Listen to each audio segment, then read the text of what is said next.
Last night, my dead father called me on his cell phone. 9:30 p.m. and I'm watching the Packers versus Taylor Swift game. All of a sudden, my phone goes off. And for the past 5 months, if I get a call that late at night, it's either about a vehicle warranty or it's about getting more printer ink.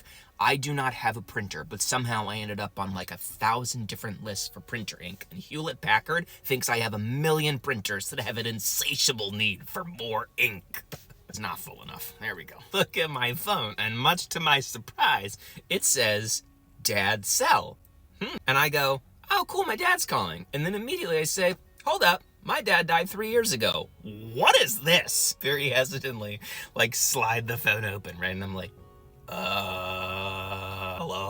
It is my mother. Unbeknownst to me, because she only ever calls me from her landline, because she's one of 8 people left in America that still has a landline. She kept my dad's cell phone and still pays the monthly bill. I will say, and I'm fighting back emotion right now because it's much easier for me to laugh than it is to cry.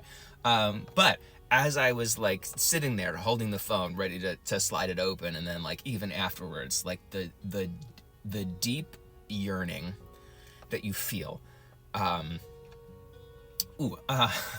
When I was in college, I've always had older parents, right? My dad was 50 when he had me. I was always terrified of him dying when I was young.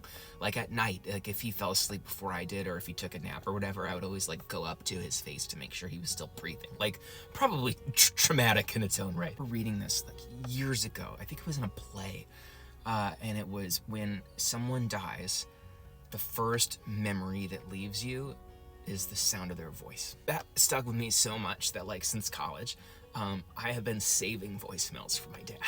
15 years worth of just useless voicemails. There's one voicemail in which it literally beeps and then he's like, hey, wow, I didn't know that's how a phone worked.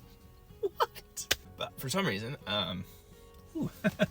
that is hitting really hard today, I think, especially as we approach the holidays. And I share a lot of stuff on here that's funny and humorous, as you know.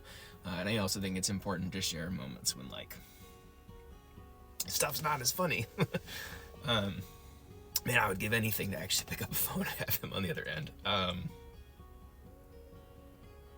So if you're struggling, especially just out of the blue, that's okay. That happens. That's normal. Sit in it. Grieve with it. Feel it. It doesn't go away. I don't think. It certainly hasn't for me. It still feels as fresh today as it did 3 years ago. And if you have another family member that still wants to use the dead family member's phone, tell them to stop. Let's cut that out. Let's not do that anymore.